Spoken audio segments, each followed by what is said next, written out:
Surat ACB પોલીસે એક મોટી કાર્યવાહી કરી છે।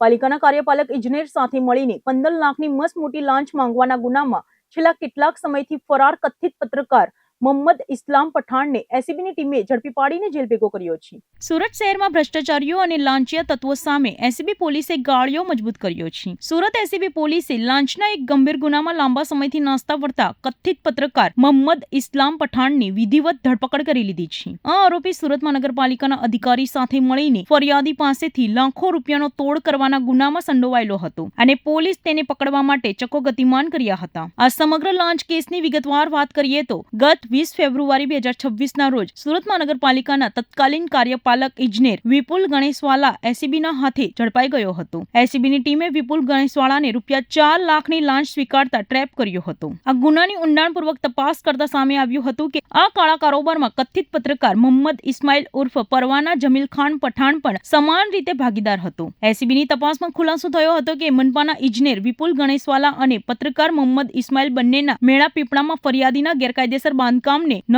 તોડવા માટે અને તેને પ્રોટેક્શન અપાવવાના બહાને કુલ 15 લાખ રૂપિયાની મસમોટી લાંચની માંગણી કરવામાં આવી હતી। 20 ફેબ્રુઆરીએ જ્યારે પાલિકા અધિકારી ઝડપાયો તે જ સમય દરમિયાન આરોપી પત્રકાર મોહમ્મદ ઇસ્માઇલ ઉર્ફ પરવાના પોલીસને થાપ આપીને ફરાર થઈ ગયો હતો। આરોપી ફરાર થઈ ગયા બાદ એસીબીની ટીમે તેના સંભવિત આશ્રય સ્થાનો પર વોચ ગોઠવી હતી અને ટેકનિકલ સર્વેલન્સના આધારે તેને દબોચી લીધો હતો। એસીબી પોલીસ દ્વારા આરોપી પત્રકારના રિમાન્ડ મેળવીને આ કેસમાં અન્ય કોઈ મોટા માથાઓ કે વચેટિયાઓ સામેલ છે કે કેમ તે દિશામાં સઘન પૂછપરછ હાથ ધરવામાં આવી છે। એસીબીની આ સફળ કામગીરીથી લાંચિયા અધિકારીઓ અને પત્રકારના નામે તોડ કરતા તત્વોમાં ફફડાટ વ્યાપી ગયો છે।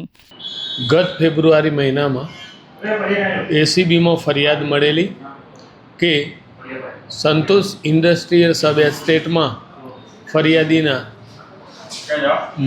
જે ઓફિસ હતી એનું ડિમોલેશન નહીં કરવાના આવેજ પેટે લિંબાયત ઝોનના કાર્યપાલક ઇજનેર ગણેશવાલા અને એમના એક મિડલમેન ઇસ્લામ ઉર્ફ પરવાના આમણે રૂપિયા 4 લાખની માગણી કરેલી અને ટ્રેપ દરમિયાન આ ઇસ્લામ પરવાના રૂપિયા 4 લાખ રૂપિયા લઈ અને ફરાર થયેલો, જ્યાં 5 માસના અંતે એ એસીબી સમક્ષ સરેન્ડર થતાં એની અટકાયત કરવામાં આવેલી છે અને હાલ ઇન્વેસ્ટિગેશન ચાલુ છે। સર, ઘણા સમયથી આ મુખ્ય આરોપી છે, પોલીસ પકડથી ફરાર હતો, એને કેવી રીતે પકડવામાં આવ્યો અને કઈ કઈ જગ્યાએ આ આરોપી ઇસ્લામ પરવાના એ હાલ અમારી સમક્ષ એવું જણાઈ રહ્યું છે કે દિલ્હી, અજમેર એમ વિવિધ જગ્યાઓ ઉપર એ ફરતો રહ્યો હતો ધરપકડ ટાળવા અને ગતરોજ એ એસીબી સમક્ષ સરેન્ડર થયો છે। એ ક્યાં ક્યાં ફર્યો, કયા કયા લોકોને મળ્યો, કોણે કોણે એને મદદ કરી તથા રૂપિયા 4 લાખ એણે આજ દિન સુધી ક્યાં સંતાડેલા રાખેલા છે, આ તમામ મુદ્દાઓની ઇન્વેસ્ટિગેશન બાકીમાં છે।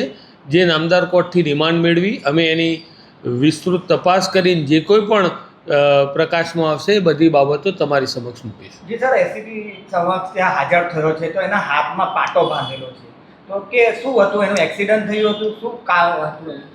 ને એ અમે એને એ મુદ્દે કોઈ પૂછપરછ નથી કરી।